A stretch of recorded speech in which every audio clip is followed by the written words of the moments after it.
अस्सलामुअलैकुम नाज़रीन कराम, नई वीडियो में आपको खुश आमदीद कहते हैं। इस वक्त बड़ी ख़बर आ रही है और अगर ये कहा जाए कि पाकिस्तान तहरीक इंसाफ में बगावत फूट पड़ी है तो ये कहना गलत नहीं होगा। आपको याद होगा शेर अफजल मरवत ने अपनी पहली प्रेस कॉन्फ्रेंस में एक गुफ्तगू की थी जिसमें उन्होंने कहा था कि इमरान खान इस बार तहरीक इंसाफ का इलेक्शन नहीं लड़ेंगे।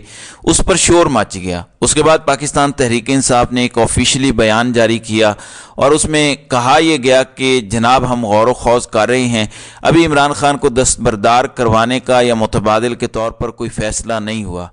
फिर अगले दिन हमें बताया गया कि प्रेस कॉन्फ्रेंस के ज़रिए बाकायदा तौर पर ऐलान कर दिया जाएगा और वो ऐलान गुज़श्ता रोज़ हो गया। और उस ऐलान के अंदर आपने देखा कि बैरिस्टर अली ज़फ़र मौजूद थे, बैरिस्टर गौहर मौजूद थे। वहाँ पे ऐलान हुआ कि इमरान खान ने बैरिस्टर गौहर को नामज़द कर दिया है चेयरमैन PTI के तौर पर। उसके बाद लतीफ़ खोसा ने दोबारा से कहा कि इमरान खान ही पाकिस्तान तहरीक इंसाफ के चेयरमैन थे और इमरान खान ही पाकिस्तान तहरीक इंसाफ के चेयरमैन रहेंगे। उसके बाद आज लतीफ़ खोसा की एक ऑडियो इमरान खान की अहलिया बुशरा बीबी के साथ आई जिसमें वो उनकी हमशीरा के हवाले से गुफ्तगू कर रहे थे। अब बगावत कहाँ से पैदा हुई है? खबर यह है कि तहरीक इंसाफ के अंदर दो धड़े सामने आ गए हैं। एक धड़े ने बैरिस्टर गौहर, जिनका उस दिन चेयरमैनशिप के कैंडिडेट के तौर पर ऐलान हुआ था, उस ऐलान के हवाले से यह आ रहा है कि उन्होंने बैरिस्टर गौहर को चेयरमैन PTI मानने से इनकार कर दिया है और कहा है कि इमरान खान ने उनको नामजद ही नहीं किया। सबसे पहले तो ये सवाल है कि अगर इमरान खान ने उनको नामजद नहीं किया तो फिर ये नाम कहाँ से आया है या नया नाम कौन सा है? आज भी लतीफ़ खोसा ने दोबारा एक स्टेटमेंट दी है और वो अपने कल वाले बयान पर कायम है। वो कहते हैं कि इमरान खान ने बैरिस्टर गौहर को नामजद नहीं किया। उसके बाद अब जो ताज़ा तरीन सूरत हाल सामने आई है, आज शोएब शाहीन ने गुफ्तगू की। शोएब शाहीन भी पाकिस्तान तहरीक इंसाफ की कोर कमेटी का हिस्सा हैं, तहरीक इंसाफ के तर्जुमान हैं। वो कहते हैं कि कल की जो प्रेस कॉन्फ्रेंस थी वो प्री मैच्योर थी। उन्होंने कहा कि इमरान खान से उनकी मुलाकात हुई है। इमरान खान ने यही कहा था कि जो आज केस लगा हुआ है जिसके अंदर इमरान खान की सज़ा मुअत्तल करने की इस्तदा की गई है, ये तोशाखाना केस है, इसका फैसला आएगा तो उसके बाद आइंदा का लाहे अमल तय किया जाएगा। उनसे दोबारा सवाल हुआ कि क्या इमरान खान ने बैरिस्टर गौहर को नामजद नहीं किया, तो उन्होंने कहा कि पहले फैसले का इंतज़ार किया जाना था। अब खबर यह मिली है कि शोएब शाहीन ने बैरिस्टर गौहर अली खान के हवाले से कह दिया है कि इमरान खान ने उनको नामजद नहीं किया और ये इमरान खान की मर्जी के बगैर सब कुछ हो रहा है। ये बिल्कुल एक अलग मैटर है। अब मैं आपको बताना ये चाहता हूं कि दावा ये किया गया है कि पाकिस्तान तहरीक इंसाफ के अंदर, खासकर वकला के अंदर, और वो लोग जो इमरान खान को मिल रहे हैं वो दो धड़ों में तकसीम हो गए हैं। एक धड़ा वो है जिसने कल प्रेस कॉन्फ्रेंस की, जिसमें वो कहते हैं बैरिस्टर अली ज़फ़र हैं, बैरिस्टर गौहर हैं, शेर अफजल मरवत और उमैर नियाजी हैं, ये एक तरफ हैं। जबकि दूसरी जानिब शोएब शाहीन, लतीफ़ खान खोसा, इंतज़ार पंजोथा, नईम हैदर पंजोथा, ये वकला हैं। ये दूसरी तरफ वाली साइड है और ये बैरिस्टर गौहर को चेयरमैन PTI मानने को तैयार नहीं है। और बहुत सारे लोग कह रहे हैं कि इमरान खान ने एक नाम नहीं दिया था बल्कि इमरान खान ने दो नाम दिए थे। अब ये भी दावा है। इसके बाद एक और आज जो खबर आई है वो हामिद खान से मुतल्लिक है। बताया गया है कि हामिद खान की इमरान खान से मुलाकात हुई।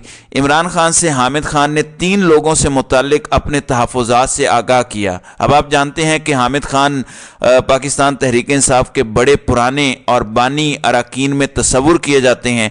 इस हवाले से सूरत हाल ये है कि जब पाकिस्तान तहरीक इंसाफ इक़्तिदार के अंदर थी तब हामिद खान को किसी ने नहीं पूछा। जब इक़्तिदार से अलग हो गए तो फिर इन सब को हामिद खान भी याद आ गए, हामिद खान की लीगल एडवाइस भी याद आ गई। आज इवन इमरान खान ने एक दरख्वास्त दायर की है और वो दरख्वास्त सुप्रीम कोर्ट के अंदर दायर की गई है। ये तरमीमी दरख्वास्त है। पहले भी एक दरख्वास्त थी कि इमरान खान का मुकदमा है उसको खारिज कर दिया जाए और इस्तदा की गई है कि उनका साइफर का ट्रायल गैर आइनी और कलअदम करार दिया जाए। इसमें सुप्रीम कोर्ट के 2 रुकनी बेंच के फैसले को बुनियाद बनाया गया है और यह दरख्वास्त भी हामिद खान के जरिए दायर की गई है। अब हामिद खान, फरिया इदरीस एक जर्नलिस्ट हैं, उनके मुताबिक वो लिखती हैं कि Hamid Khan has sent his reservation to Imran Khan in jail regarding a very active lawyer and 3 important leaders from KPK।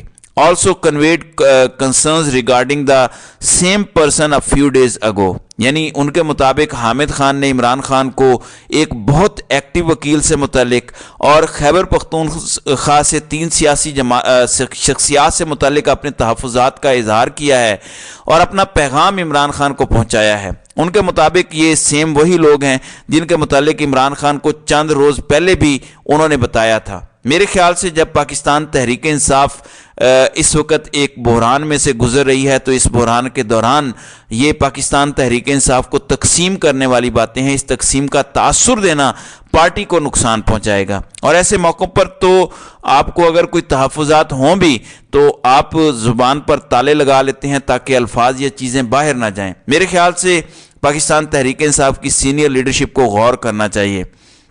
ناظرین اکرام، پھر اس حوالے سے آج میرے پاس خبر یہ ہے کہ عمران خان نے وکلاء کے سٹیٹمنٹ دینے پر پابندی لگا دی ہے.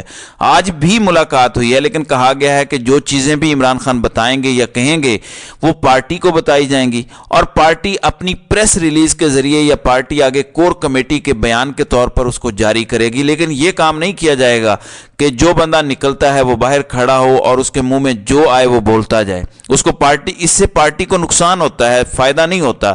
تو یہ چیزیں ٹھیک نہیں ہیں اور ہم نے گزشتہ چند دنوں کے اندر دیکھا ہے. اب اگر بیرسٹر گوہر آپ کو پسند نہیں ہے تو پھر کون پسند آئے گا؟ ظاہر ہے عمران خان نے کچھ سوچ کے ہی کسی کو کہا ہوگا. پھر آپ یہ تاثر دیں کہ عمران خان کے خاندان میں بھی لڑائی ہو گئی ہے، پارٹی میں بھی لڑائی ہو گئی ہے، تو اس سے آپ کو فائدہ نہیں ہوگا. آپ کا ووٹر اس وقت آپ کی طرف دیکھ رہا ہے اور تحریک انصاف کے ووٹر کو صرف اس وقت آپ نے موٹیویٹ کرنا ہے، وہ پھر آپ کی کہانی بدل دے گا. لیکن اگر آپ اس کو ڈی مورلائز کریں گے، اس کو آپ یہ تاثر دیں گے کہ آپ میں اتفاق نہیں ہے، آپ لڑائی لڑ رہے ہیں، تو وہ تو آلریڈی ایک بڑے کرائسس میں سے گزر رہے ہیں، جیلیں کاٹ رہے ہیں، وہ پولیس کو فیس کر رہے ہیں، عدالتوں سے ان کو ریلیف نہیں مل رہا. تو یہ ان حرکتوں کے لیے موقع نہیں ہے. یہ آپ کو سمجھنے کی ضرورت ہے، آپ کو پولیٹیکل میچورٹی کی ضرورت ہے. اور اگر آپ عہدوں کے لیے لڑائی کر رہے ہیں تو اس کا مطلب پھر یہی ہے کہ عہدہ ملے گا تو آپ پارٹی کے ساتھ ہیں، عہدہ نہیں ملے گا تو آپ پیچھے ہٹ جائیں گے. اگر آپ پر کسی ناپسندیدہ شخص کو بھی مقرر کر دیا گیا ہے تو کوئی پرماننٹ تو نہیں ہے کہ بیرسٹر گوہر پرماننٹ آ گئے ہیں. وقتی طور پر ایک ارینجمنٹ کیا گیا ہے. ظاہر ہے کچھ قانونی رکاوٹیں ہیں، ان کو دور کرنا ہے. دوسرے نمبر پر جو امپورٹنٹ چیز ہے، چونکہ عمران خان کو سسٹم سے باہر نکالا جا رہا ہے، ایون لطیف کھوسا نے آج عدالت کے روبرو بھی کہا کہ آپ صاف صاف کہہ دیں کہ ہم عمران خان کو الیکشن کمپین سے باہر کرنا چاہتے ہیں اور ایک یک طرفہ الیکشن کروانا چاہتے ہیں. دوسری جانب عمران خان کی چٹھی سے متعلق میں آپ کو بتانا چاہتا ہوں کہ عمران خان نے chief justice of Pakistan justice قاضی فائز عیسیٰ کو ایک خط لکھا ہے اور خط میں موجودہ حالات کا تذکرہ کیا ہے. انہوں نے آئین کے آرٹیکل 184(3) کے تحت شہریوں کے بنیادی حقوق کے تحفظ کا مطالبہ کیا ہے اور یہ کہا ہے کہ پاکستان تحریک انصاف سے وابستہ افراد کو سیاسی انتقام اور جبری گمشدگیوں کا نشانہ بنایا جا رہا ہے. اور اس پر انہوں نے چیف جسٹس سے سیاستدانوں کی جو جبری گمشدگیاں ہیں اس پر کمیشن قائم کرنے کا مطالبہ کیا. سوال ہی پیدا نہیں ہوتا چیف جسٹس قاضی فائز عیسیٰ اس طرح کا کوئی کام کریں. ابھی تو ان کے لیے یہ سب سے زیادہ امپورٹنٹ ہے کہ اعلیٰ عدلیہ نہ لکھیں سپریم کورٹ کو، فلان جج کے ساتھ یہ نہ لکھیں. وہ ابھی انہی چیزوں میں پھنسے ہوئے ہیں. دوسرا انہوں نے کہا ہے کہ عدالتوں سے ضمانتوں کے باوجود سیاسی کارکنان بالخصوص خواتین کارکنان کی گرفتاریاں رکوائی جائیں اور وفاقی اور صوبائی حکومتوں سمیت الیکشن کمیشن کو حکم دیا جائے کہ وہ تحریک انصاف کے امیدواروں کو الیکشن مہم چلانے کی اجازت دیں. اب معلوم نہیں ہے کہ سپریم کورٹ کے چیف جسٹس اس پر کس قسم کا رد عمل کا اظہار کرتے ہیں. انہوں نے اس خط میں مختلف مقدمات کا حوالہ بھی دیا ہے جو پاکستان تحریک انصاف کے لوگوں پر قائم کیے جا رہے ہیں اور ان کو کہا ہے کہ پاکستان تحریک انصاف کو آزادانہ سیاسی سرگرمیوں کی اجازت نہیں دی جا رہی تو ہمیں برابری کی سطح پر مہم چلانے کی اجازت دی جائے. یا دوسرے لفظوں میں انہوں نے بنیادی حقوق کے ساتھ ساتھ لیول پلینگ فیلڈ مانگ لیا ہے. अब देखना यह है कि अदालती अहकामात का उन्होंने जो हवाला दिया है कि उसके बावजूद रुकावटें डाली जा रही हैं, सहाफ़ियों को निशाना बनाया जा रहा है, मुकदमात दर्ज किए जा रहे हैं, ज़बरदस्ती प्रेस कॉन्फ्रेंसेस करवाई जा रही हैं। अब इसके ऊपर चीफ जस्टिस काजी फायजी साहब कोई एक्शन लेते हैं या खामोशी रहते हैं, इसका आपको आने वाले चंद दिनों में पता चल जाएगा कि काजी साहब इस हवाले से क्या कदम उठाते हैं। तो नाज़रीन इकराम, आपकी इस वीडियो के हवाले से क्या राय है? आप अपनी राय का इजहार कमेंट सेक्शन में ज़रूर कीजिएगा।